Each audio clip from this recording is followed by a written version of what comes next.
So we'll just start off with a question. We'll answer it at the end. For those of you who were here last year, I think you know the answer. But have you ever thought, like, why is chemotherapy unique among medications that is most often based on body surface area? It's pretty much the only medication that I know that is consistently based off units like meters squared.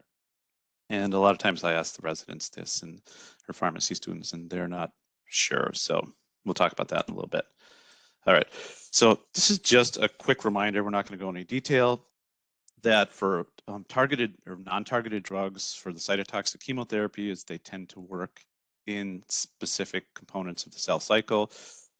Either, for example, the G1 phase is the protein synthesis and organelles. S phase is obviously a DNA synthesis, and G2 is really the microtubule formation, and M is mitosis. So some of the drugs we talk about today are going to be cell cycle specific. Others, such as anthracyclines, are non-cell cycle specific. So basically, they work on all cells that are dividing. And I know this is the last lecture, and this is actually probably some of the fundamental things we talk about for cytotoxic chemotherapy. So we're just going to go over these really quickly. Comparison growth. So you have slow growth, then you have exponential growth, then you have slowed growth, and then it plateaus. So this is a sigmoid shaped curve. And just to illustrate it for people who like numbers, if you have an acute aggressive AML, to get from one cell to 1 billion cells, which is the size of like a big marble, which is kind of the limit of detection, it takes 120 days. But to get from that billion cells to 1 trillion cells, 10 to the 12th, which is a softball-sized tumor, it takes only 10 doublings, so 40 days. So this kind of illustrates that you have this rapid growth in the middle part of the curve. Goldie-Coleman hypothesis, resistance independent of the chemotherapeutic agent. So this really seems like common sense. It's the larger the tumor size or the longer the delay in initiating chemotherapy, the more resistant cells you're going to have. And then we have the tumor log kill, fractional kill hypothesis. And it says that the fraction of tumors killed by chemotherapy is the same, remains constant. So this means in cycle 1, if you kill 95% of the cells, in cycle 2, you'll have the same 95% of the remaining cells will be killed. So that percentage stays the same. And then the Norton-Simpson hypothesis is the rate of cancer cell death due to treatment is directly proportional to tumor growth rate at the time of treatment. So faster growing tumors die quicker. So we're going to talk about drugs from the 60s, 70s, 90s, and 2000s. None of these were targeted design drugs. These were all found by screening methods. So it's not an intelligent design process. So first of all, we'll talk about the anthracyclines. These are natural products from microbial sources. Some of the newer ones are synthetically developed now. As natural products, people can have reactions to these. They're deeply colored. Some agents originally synthesized as stable dyes. If anybody's read the book, The Emperor of All Maladies, which is a good book, I encourage people to do that. They kind of talk about this. One of the most commonly used anti-cancer agents. So even though they're old and they've been around for a long time, they're still commonly used. And they do have a broad spectrum of action, and they're kind of similar to alkylating agents and taxanes. And this is just a list of what we have. We're not going to go through all of these. I do want to mention that we have 2 liposomal products, individual ones, and we also have 1 combination liposomal product. And we have mitoxantrone, which is at the bottom. And technically, when we look at the structure, it's not an anthracycline, but it functions as one, and generally it's treated in that same group. So these are structures. I only have a couple structures for each class. So the way we're going to do it, we can't go through all these drugs. So we'll pick a representative drug of each group and talk about that. And then there's 150 slides. So we're obviously not going to get through all of these. So a lot of these are the different drugs we won't talk about in those classes, and you can just use that as a reference. So if we look, even though they differ only slightly in chemical structure, daunorubicin and doxorubicin, there's just a single hydroxyl group at the C14 position. But they do have different clinical activities and distinct patterns. So daunorubicin and idarubicin are primarily for acute leukemias, and doxorubicin and epirubicin have kind of a little broader activity, and these are used oftentimes for solid tumors. Mitoxantrone, on the bottom right, is different structurally, but it functions very similar. And this has activity against prostate cancer and also some leukemias such as AML. There's multiple mechanisms of action, which probably is one of the reasons they're effective. They induce formation of covalent topo-2 topoisomerase 2 DNA complexes, and this prevents religation of DNA. We'll talk a little bit more about that. There's intercalation between base pairs, and that interferes with DNA and RNA polymerases. And there's enzymatic reduction, which produces these highly reactive free radicals, and it adds to cytotoxicity, but also to the overall side effects and toxicity of the drug. And just a note that mitoxantrone has a decreased ability to form oxygen-free radicals. This is just a schematic, and it just shows that you have these cuts for topoisomerase 2. They're not across from each other. They're like 4 base pairs apart. And what this does, it forms a stable DNA complex, and it inhibits replication and transcriptions. And topoisomerase 2 inhibitors, they're among the most efficient inducers of apoptosis. And this is basically those heteroplanar rings that we showed. They get inserted into this DNA backbone, and what it causes, or what the results are, it causes this torsional strain, and these structural changes lead, if you can see the sugars in the right, bottom right with the arrows where they're inserted, it causes a bend in these sugars, and this makes it more difficult for proteins such as polymerases, different transcription factors, DNA repair enzymes to bind to the drug. And resistance, there's multiple different mechanisms of resistance. Decreased drug accumulation due to transport by P-glycoprotein, which is the MDR1 gene product, and MRP, which is the multiple resistant protein, which is the MRP1 gene product. And I'll talk about that in the next slide. So downregulation or mutations of topoisomerase 2, you can get increased neutralization by different enzymes, mutations in P53, overexpression of apoptotic molecules, and just to note that mitoxantrone is not transported by the P-glycoprotein or MRP pumps. So resistance occurs through different mechanisms than the other drugs. This is just, I think it's a Google screenshot. The lipid bilayer in a cell doesn't really look like that, but to illustrate the purpose, they have this pump that crosses this membrane, and once it's exposed to certain drugs or certain classes of drugs, for example, you can get exposed to etoposide, this pump basically is produced and duplicated in these cells, and then this provides resistance to other unrelated, structurally unrelated drugs, such as anthracyclines, taxanes, and Vinca alkaloids. Indications for use, we're not going to go through these, just to say that there's a lot of FDA approved indications for the drug, and also some non-FDA approved indications. So I'll jump into a case. HP is a 35-year-old male with stage 4 Hodgkin's. He's receiving ABVD, which is doxorubicin, bleomycin, vinblastine, and dacarbazine on days 1 and 15. Concurrent radiation to a large mediastinal mass. He comes to the oncology clinic to receive his 5th cycle and complains of tachycardia, shortness of breath, non-productive cough. Pulmonary exam reveals neck vein distension, pulmonary rales, and ankle edema. And he's currently just on amlodipine for hypertension. So when you think of anthracyclines, one of the first things that should jump in your head is cardiac toxicity, and it's really divided into 3 different time frames. You have acute, which occurs immediately after treatment. This can cause transient arrhythmias, pericarditis, myocarditis syndrome, left ventricular failure. Not real common. People are not on telemetry. Chronic is cardiomyopathy. This is probably clinically the more common form that we're worried about. And this occurs really by definition less than a year. And in late onset cardiotoxicity results in interventricular dysfunction and arrhythmias. And this can be decades after treatment. Just a quick note about the acute toxicities. People are not on telemetry. Sinus tachycardia is the most common rhythm disturbance, but you can have others, and I have those listed here. And these electrophysiological changes, they're seldom seriously a clinical problem, although if you do look at the literature, there are cases that result in acute left ventricular failure and actually fatal pericarditis, myocarditis.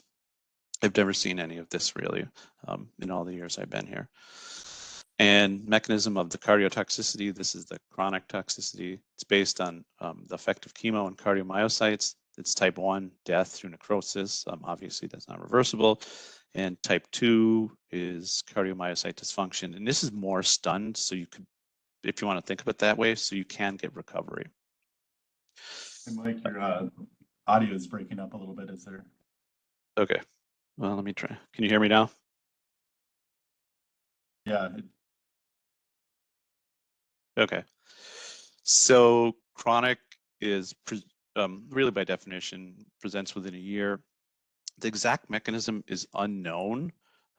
We say that, and it used to be, it was thought due to increased free radical activity causing calcium overload, but it's probably, well, it's probably multifactorial, but it's related to topoisomerase 2 damage to the myocardium. And we'll talk about some drugs or a drug that can actually be used to prevent that. It's related to peak concentration. And I'll just show you this graph here. This is almost 4,000 people who had that, I believe they had breast cancer, and this is their incidence of heart failure against cumulative doses. And if you look, there's a big jump somewhere between 400 and 500 milligrams per meter squared, where you see this increased toxicity. All the anthracyclines cause this toxicity, and we do have still some feedback, like static feedback going on. Let me plug in, unplug and plug in my microphone again.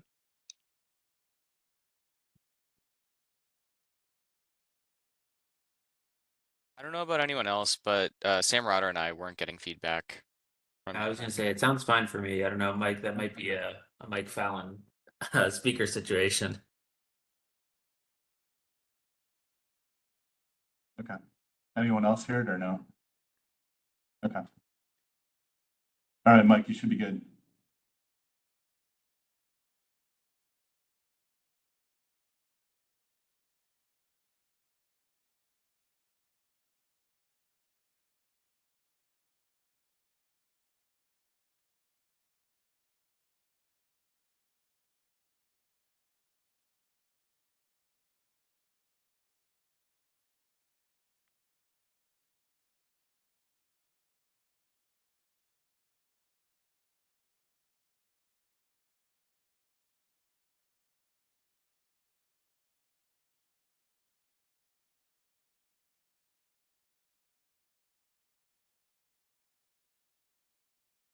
Can you guys hear Mike? I can't hear him.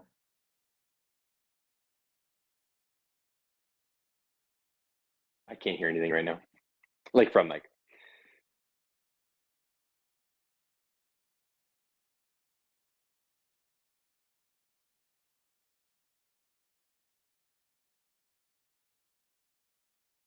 Can anybody hear anything? Yeah, you're good now. You're good now. Okay. So basically they have this in HealthLink where you can look and see the track cumulative anthracycline doses when we're trying to figure out how we're going to mitigate this. So risk factors, higher rates of administration, previous irradiation, advanced age, young age, female gender, pre-existing heart disease, hypertension, and therapy with other drugs that can cause cardiac toxicity. Probably a genetic predisposition. A wide variation in individual sensitivity to induce cardiac toxicity. Some people show this at 200 milligrams per meter squared. Some people can tolerate 1,000 milligrams per meter squared and not show this cardiac toxicity. So it's not always possible to predict it. Not going to go through all these details. There are some guidelines. Basically, preventive strategies, you obviously want to look at reversible risk factors for cardiac disease, smoking, diet, things like that. And there are drugs we can use. We'll talk about dexrazoxane. You can also use continuous product or liposomal products. As a rule of thumb, you can tolerate twice as much for a continuous infusion. So if you're infusing doxorubicin over 24 hours, you can tolerate twice that versus you're given a 15-minute bolus. Then they have also other drugs that we can use all patients, beta blockers, ACE inhibitors, and ARBs. So this person, he came in, he had the symptoms or some of the presentation of cardiac toxicity. So what do? we monitor. There's different monitoring guidelines available.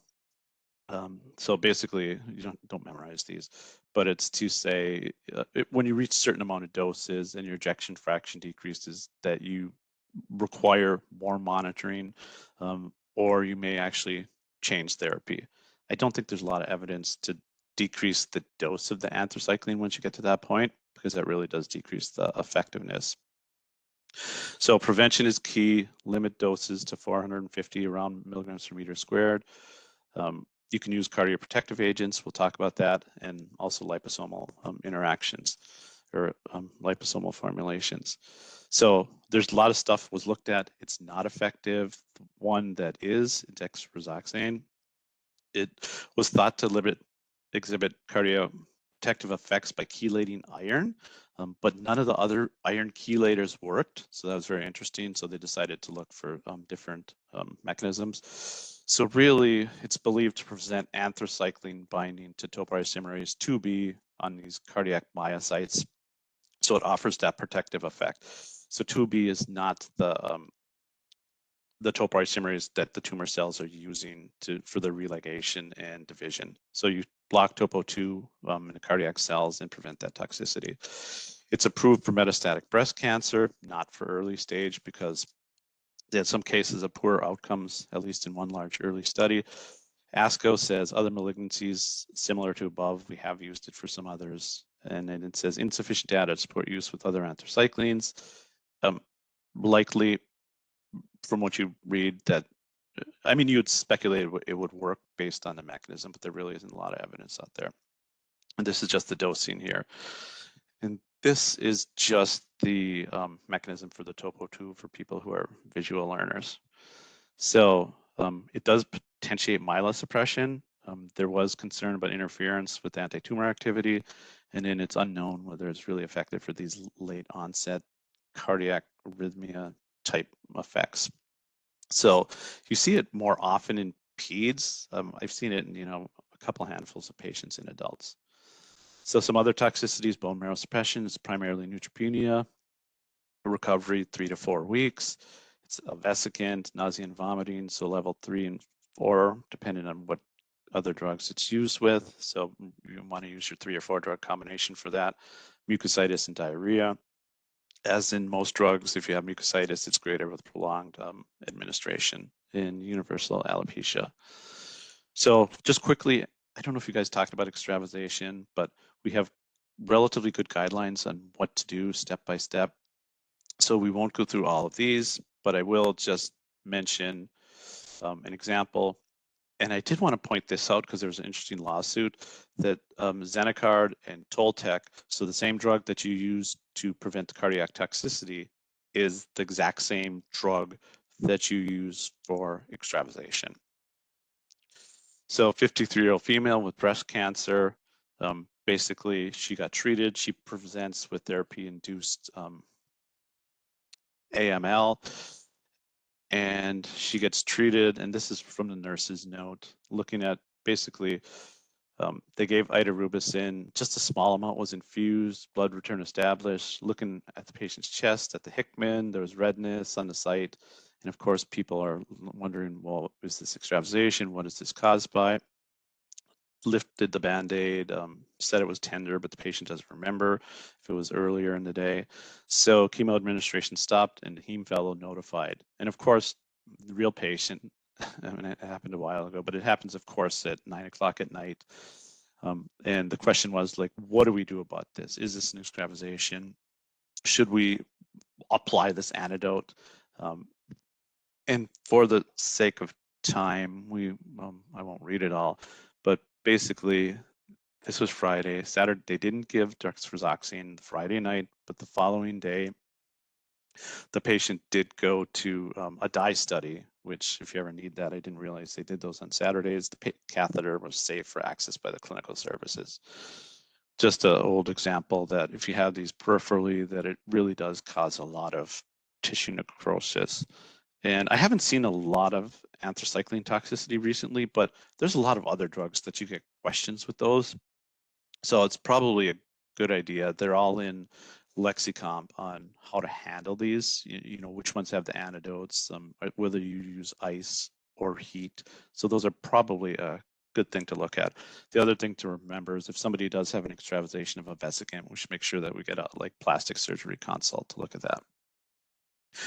So if we do give this drug, you have to do it within 6 hours of extravasation to prevent the damage, and they get 3 days worth, 2,000 milligram doses in 500, reduced creatinine clearance, and you take the ice packs off, so you restore the circulation where you had the extravasation, and then you administer the dexrazoxane in the opposite extremity.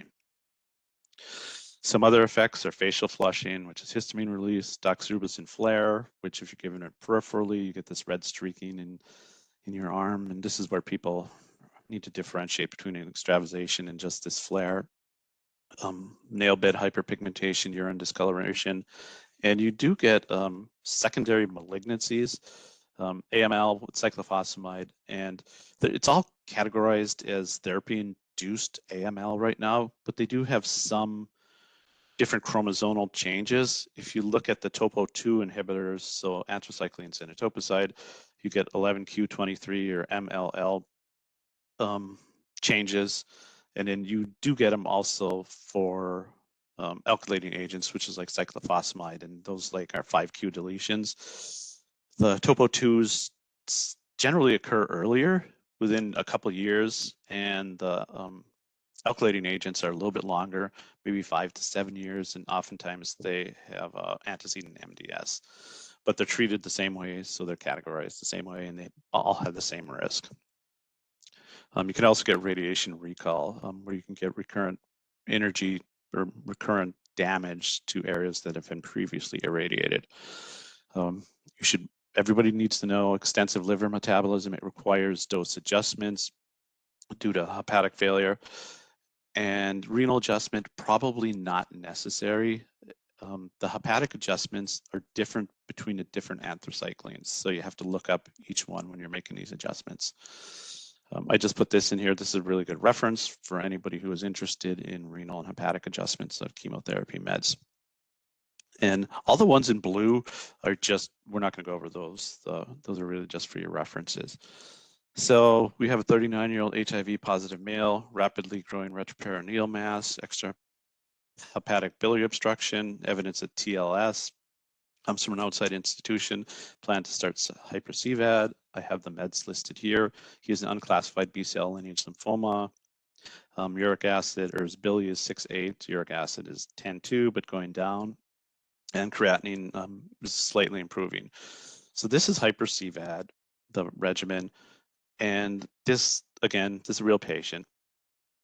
And just looking at these, this is the regimen we want to give. This is really the best therapy, but given his liver function, probably we don't want to give it all at once. I'll give you guys the answer just in the limits of time. Is for this patient, he received dexamethasone and cyclophosphamide, kind of, you know, the pre-treatment, and held the doxorubicin and the vincristine, because both of those require hepatic adjustments. This is actually what we did. So then you consider if he responds rapidly. So this is not uncommon for a situation to come up that we need to make some sort of adjustment, and some of the meds in the chemo regimen are held initially, but some of them are given just to see how the patient, either their kidney or their liver function changes. Rasburicase, I know you guys talked about that, so I won't go into detail with that one, but looking at his liver function tests, his transaminases are going down. His bili went down very nicely to 2.2 on day 3. And what we ended up doing is giving him his vincristine and his doxorubicin on day 3. So liposomal doxorubicin, a little different, different indications, AIDS-related Kaposi sarcoma, ovarian carcinoma is probably where you see it the most. The few times I've been in gyne clinic, I've seen people who had well over 1,000 milligrams per meter squared of liposomal doxorubicin, which is a relatively high number, but they seem to tolerate it because of the liposomal formulation. there is no good cutoff guidelines like the 450 milligrams for conventional doxorubicin. And we won't go through the infusion times, but it is protein bound, so the liposome is confined primarily to the intervascular space. So that is going to lead to different side effects or different side effect profile.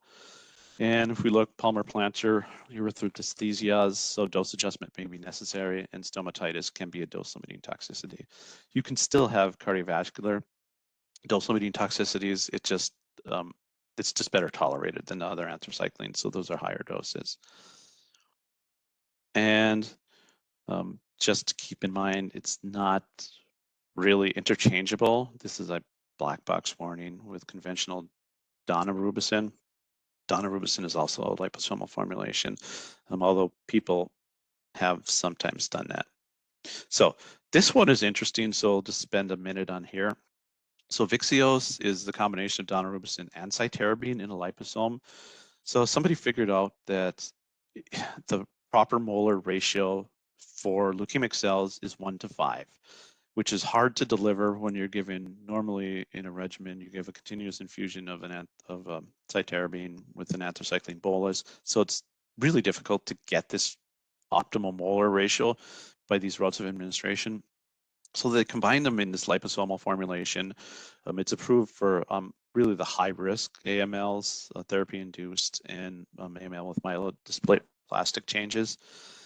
And if you look at the bottom, it really stays in these liposomes, 99% in the blood. It's taken up by these leukemic cells. I'm going to get rid of this. To a greater extent, the normal bone marrow. And then these liposomes degrade and they release chemotherapy intracellular at the optimal ratio with the 1:5 for this leukemic cell killing. So you should have less systemic toxicity, but it does seem like, at least anecdotally, that we see more bone marrow type toxicity, which seems to make sense if it's concentrated in the bone marrow. So here's a poorly differentiated adenocarcinoma, ovarian CA, status post-TH BSO, coming to get cycle 1, day 1 of carbotaxol. While receiving Taxol, they experience flushing, redness of their face, heart racing, seeing spots, tightness in chest. Stop the infusion, give dexamethasone and diphenhydramine, restarted it, and they stopped infusion again because they had dull pain in abdomen. Then they restarted, rash to abdomen and thighs. So then they finally stopped it. And then the carboplatin was not given. So they switched to anthracycline-contained regimen where the patient reacted to the doxorubicin.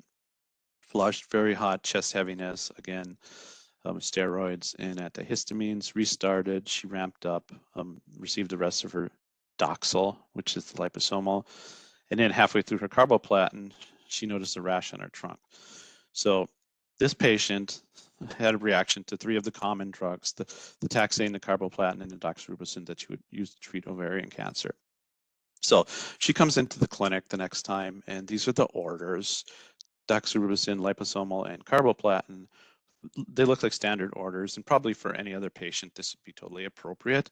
But the patient was very much with it, and she pulls out this, and she goes, well, that's not right. You're supposed to, they said that they were going to titrate it. So she has this written out. This is from the note in her chart. And basically, she required a titration of 3 separate solutions and 12 different changes in rates and concentrations for the doxorubicin exposure.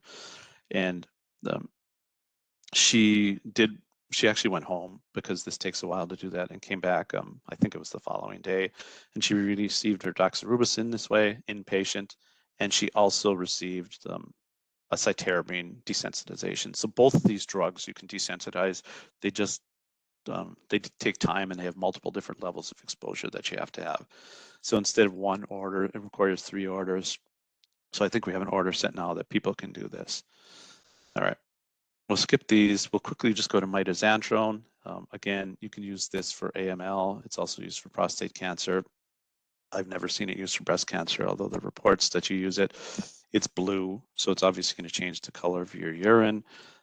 Dose-limiting toxicities, leukopenia, and it's generally thought to have less cardiotoxicity, definitely less cardiotoxicity per milligram than the other anthracyclines.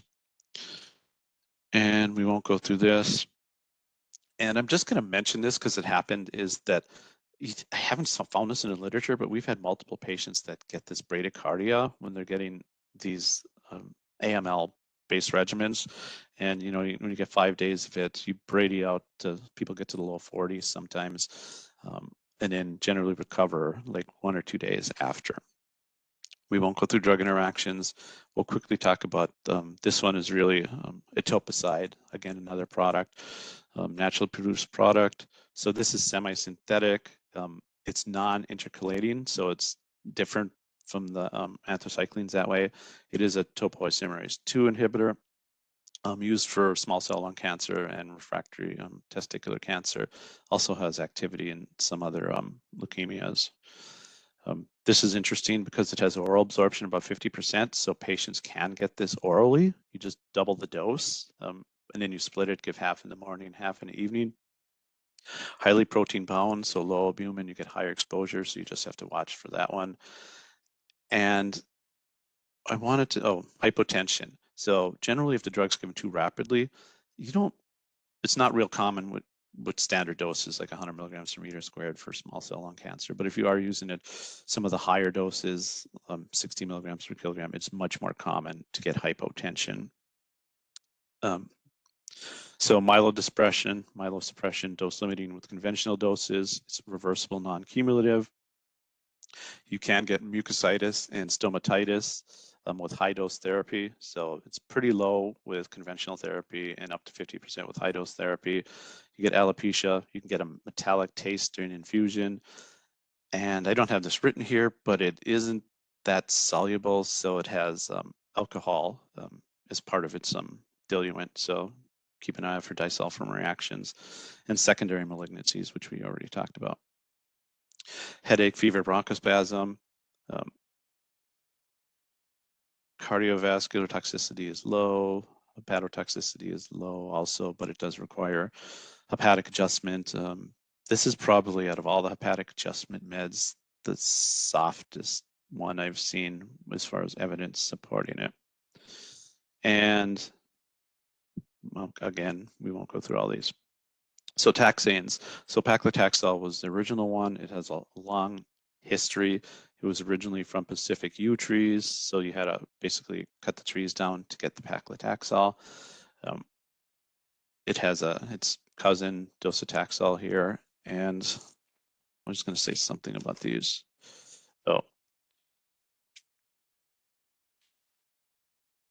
So taxanes promote the assembly of microtubules from tubulin dimers and stabilize them. So that's different than the Vinca alkaloids. So they remain stable under conditions where they should disassemble. And basically, they plug up the cell with these tubules so they can't divide. So it results in a slowing or blocking of mitosis at the metaphase-anaphase transition. This is just a schematic for people who are visual learners. If we look at the bottom, or the middle, these are the microtubules. They have these monomers, which they get added on one end and removed from the other. And taxanes bind to these microtubules and really, like I said, prevent them from separating, and then they lead to apoptosis. This is resistance. It's the multi-drug transporters, the two pumps we talked about, and also structurally altered alpha and beta tubulins impair the ability to polymerize, and you can also uprate taxane metabolizing enzymes. So this is one of the medications that has a wide variety of infusions. You can do it over an hour or 3 hours are probably the more common ones. When it was first studied, it was over 96 hours. And people were actually admitted to the hospital. Then they went to 24 hours and they went to 3 hours. And it does have a disproportionate increase in drug exposure and toxicity. I don't have a slide showing the graph, but that means once you get to a certain point, which are the higher doses, that you may have a 50% increase in the dose, but you may get a 4-fold increase in the area under the curve or exposure. Most of these happen outside of the therapeutic range, but it's just something to keep in mind anytime you're making a dose adjustment with any type of cytotoxic chemotherapy, that not every drug is linear. And if you're not linear and you don't know where you are in the curve, you could decrease your dose 25%, but decrease the exposure by 50%. So just keep that in mind when you're making dose adjustments. And Taxotere is docetaxel. We'll just mention that one because it does have different uses and a little different functionality. So hypersensitivity reaction occurs to both of these. It can occur to the taxane itself, but also the solvent. So paclitaxel or Taxol is in chromophore EL, which is a polyethylene castor oil, which causes people to react. So if you don't pre-med patients initially in the trials, there was about a 30% of patients reacted. Now it's down to a couple of percent with pre-meds with steroids and antihistamine. Docetaxel has a different solvent. It's polysorbate 80, and it has less reactions than paclitaxel. And they have different types of pre-medication regimens. But basically, if somebody reacts a mild, and I have some of the symptoms here, you're going to stop these, give antihistamines. You can give dexamethasone, some sort of steroid you're going to give, and then you can resume at a lower rate. Severe symptoms, which I have listed here, stop the infusion. Again, give steroids. If you need epinephrine or bronchodilators, if indicated. Generally, you're not going to re-challenge. There is some cross-reactivity. I don't have the exact percent between paclitaxel and docetaxel, although there's cases of successfully using docetaxel when people have a paclitaxel reaction. So pre-meds, 12, Dex 20, 12 and 6 hours prior to chemo, and then an antihistamine. If people forget this initially, they just get 20 milligrams IV prior to their initial dose. And steroids, because they're getting multiple cycles. One of the goals is steroid sparing to decrease the doses. So oftentimes these are decreased for future cycles if they tolerate it. And paclitaxel, dose-limiting neutropenias, the dose-limiting toxicity. And again, alopecia with the higher doses. Everyone's going to get that. And we won't go through, well, I will mention that you get hypotension and bradycardia can be a result with paclitaxel. And some of the other effects that the bigger effects, peripheral neuropathy, 27 to 60% of patients, it increases with subsequent doses. You get numbness and paresthesia and glove and stocking distribution. It's due to axonal degeneration and demyelinization. Most of the time, the nerve body is spared so that people do recovery from this, although this can resolve over weeks to months. And it's a similar type of toxicity, but it's really less intense than you have with the Vinca alkaloids. And neuropathy, more pronounced in short infusion and weekly schedules, and it makes sense. It's increased with cisplatin or other drugs that can cause these neuropathies. And nail disorders, not uncommon with both of the meds. And let's go to myalgias and arthralgias. So flu-like symptoms, usually self-limiting at doses less than 170 milligrams per meter squared. There's a weak association with cumulative doses, and people basically go home and rest, and they can get non-steroids, opioids, they can get prednisone. Generally not dependent on infusion time. So jumping to docetaxel, this is the black box warning. It's got a lot of words in there, but really the key take-home message is treatment-related mortality increases with abnormal liver function test. So you really want to follow these guidelines that if you have your Billy upper limit greater than upper limit of normal, or AST or ALT 1.5 times, you probably shouldn't be administering this to patients because you increase their risk of mortality. And we'll talk about the hypersensitivity and fluid retention. So fluid retention, this is an effect you see with docetaxel that you don't see with paclitaxel. This is like this poorly tolerated peripheral generalized edema. Incidence and severity increase with cumulative doses, especially above 400 milligrams per meter squared. And this is one of the reasons you have a different pre-med schedule. So instead of your Dex 12 and 24 and 12 hours, you actually take 3 days worth of dexamethasone, different dose, it's 8 milligrams BID, and then you begin the day before, continue the day of, and the day after your dexamethasone. And not only is this used for hypersensitivity reactions, it's also used to reduce the incidence and severity of the fluid retention. Neurological, these effects are actually less than they are with paclitaxel, and heme effects somewhat similar. Time to nadir. Oh, what was I going to say? Neutropenia, just like paclitaxel, is the dose-limiting toxicity. Nail disorders, which I have listed here, and again, alopecia, and you get these skin type effects too. Dose adjustments need to be made. Don't administer greater than upper limit of normal. And we won't go into drug interactions. And cabazitaxel, in the interest of time, we'll skip that one. We will jump to, we'll skip protein-bound paclitaxel too. So Vinca alkaloids, naturally occurring semi-synthetic compounds. These are found in the periwinkle plant. So think of the movie Madagascar. They've been around for a really long time. Vincristine is more common in pediatric oncology, better tolerated in the pediatric population, which is probably true of all cytotoxic chemotherapy.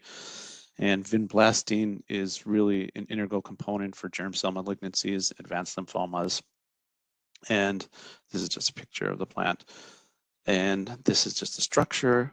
So cell cycle specific, it rapidly and reversibly binds to beta tubulin sites than taxanes. So it's different than the same site.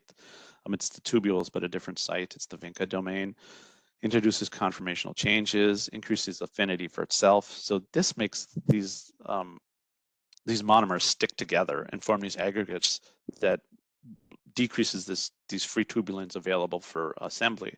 So it shifts the equilibrium toward disassembly, which is, think of it as the opposite that the taxanes do. And in sulfates, cell division is arrested in metaphase. This is just a picture here. The Vincas are here, and they bind to these free tubulin, I guess in this case, these are dimers, and form these crystal aggregates, which pull them out of circulation or make them not available to form the microtubule. So it goes toward depolymerization. And they do have resistance listed here. Structural and functional alterations of the beta tubulins basically make it harder for them to bind. And the Vincas do share some cross-resistance with each other. I do just want to mention this because, unfortunately, I guess I haven't seen any of these in the literature in a while, but this is probably one of the most common causes of medication-related deaths are intrathecal administration. So the Vincas are fatal if given intrathecally. I can say when I started here that a patient did receive a dose. And so it's 2 milligrams per mil. They received like a tenth of the dose, or a tenth of a mil before it was noticed that it was the wrong medication here. They did go to TLC. That particular patient didn't die because they probably received, just a tenth of the dose. If they receive a full dose, I don't know if there's any cases of people receiving a full dose that have survived, but they remove spinal fluid that can be safely done, flush with LR, fresh frozen plasma, lactated ringers, glutamic acid. So there's a lot of different things they have tried. One of the changes, they're not in syringes anymore, is that all of the Vincas or vincristine is in a bag, so it's not possible to give that intrathecally. There are vesicants, a little with vinorelbine being a little less severe. They do have an antidote, hyaluronidase. It is available now, and we do have warm compresses really instead of ice. This is one of the drugs that we use warm compresses for, and it's really to promote the dispersion of the drug, the pool of drug that extravasated. Some drugs you use ice, so you have to look those up. Their toxicity profiles differ significantly. Neurotoxicity is similar in each one, but it's less with vinblastine and vinorelbine. And neurotoxicity, it's dose limiting, and it appears 5 to 8 milligrams per pound after 15 to 20. I just had to put this one in there because this is a publication from 1963 from our cancer center's namesake, Paul Carbone. So basically, they had 40 patients. They received vincristine, and they had these paresthesias, which were reversible within several weeks, but some of them persisted for 6 months after therapy was stopped. And just to look at the doses, what they found out, their conclusion was there's a direct relationship between dose and toxicity, and that the tolerated single dose is 0.05 milligrams per kilogram. So for an average 80 kilogram person, that would be 4 milligrams. So that's actually twice what we would consider as the single tolerated dose right now. Part of the reason was back in 1963, they did not have a lot of drugs that chemotherapy that they could use. And they did report in this publication that 10 of 10 patients with Hodgkin's disease had tumor regression. So it did at least work initially, and people tended, since there wasn't anything else, to use higher doses. So the neurological toxicity, it's peripheral, symmetric, mixed sensory motor. You get numbness and tingling in extremities, which is early. Then it should be later on. You get a loss of deep tendon reflexes. Sensory changes don't necessarily warrant immediate reduction in drug dose. Although I see a lot of physicians practice, this is probably the first drug that they're going to either decrease to, for example, a milligram, or actually hold it in a multi-drug combination. Loss of motor function results in discontinuation of the drug. And there's really not any pharmacologic treatment to reduce or prevent these. And I'm just listing a few of the risk factors. We talked about cumulative dose, pre-existing neurological disease, alcohol or diabetic associated neuropathies, elderly people, poor nutritional performance, in combination with certain other drugs. And generally, this slide, a lot of words, but basically the maximum single dose, for the most part, I think there's 1 or 2 protocols where it's not capped, but almost every other one is capped at 2 milligrams. And GI toxicities, so you get this autonomic dysfunction, bloating, constipation, ileus, and abdominal pain. So the key is really to make sure that somebody is on a bowel regimen when they're receiving vincristine. And I don't know if this will be on your board exam, but this is one of the drugs that you kind of think about this one. And for example, cisplatin for chemotherapy-induced SIADH, so syndrome of inappropriate antidiuretic hormone secretion. All right, we won't go through all of these. I did just want to get to the Vinca alkaloids, no adjustment for renal function, but definitely you need adjustment for hepatic dysfunction. And these are just a couple drug interactions. Methotrexate, L-asparagine reduces the clearance, and some others here. So eribulin, which I'm not sure if anybody has any cases to talk about. I have never seen this actually administered inpatient. So this is a synthetic analog of Helchondrin B, which is actually a marine sponge. So it inhibits the growth phases of microtubules without affecting the shortening, and it sequesters tubulin to non-productive aggregates. So I have a picture of that one. So this functions more in the lines of a Vinca alkaloid than it does with a taxane. Similar adverse effects to vinblastine. I kind of have the regimens listed here. It's also can be used for, I think it's approved for metastatic liposarcomas after anthracycline treatment.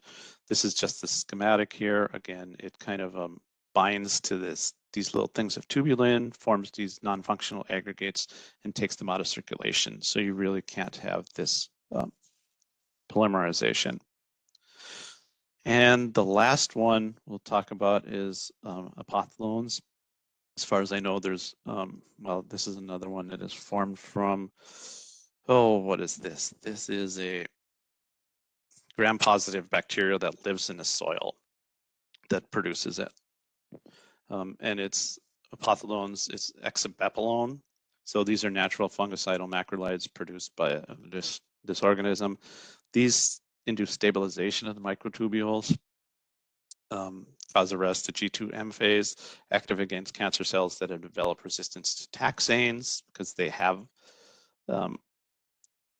even though they stabilize microtubules, they do it in a different mechanism than a taxane. So you do have some resistance in the taxanes. And this is just a schematic diagram. Again, response in taxane-resistant tumors probably works best in people with minimal prior therapy. And it doesn't, if you're thinking of some sort of neurological toxicities with capecitabine, it doesn't increase capecitabine toxicity. Low susceptibility to tumor resistance mechanisms, and part of that is not a substrate for the MDR, MRP drug pumps, and it's not susceptible to tubulin mutations or overexpression. All right, we won't go through all the doses. It is formulated with Cramophore EL, think paclitaxel. So you do pre-med with H1 and H2 antagonists. Unlike that paclitaxel, you don't necessarily require corticosteroids. Myelosuppression can be the the dose-limiting toxicity. It's primarily neutropenia, which is in line with paclitaxel. And generally, you can manage this with delays or dose reductions. And again, just another general principle, which I'm sure everybody knows, but I'm just going to say this is curative therapy. Obviously, it's really important to keep people on the same schedules and use growth factor support for that. If you are doing more of a palliative, non-curable approach, oftentimes the mechanism to deal with like neutropenia is to delay the therapy until the neutrophils recover. And peripheral neuropathy, primarily sensory, generally reversible, and dose adjustments and delays. And other adverse reactions, I won't go through all of these because I know my timer went off and time is up. And we won't go through all these dose adjustments. I did just want to mention the very first question that we had is, why are you using meter squared for your dosing?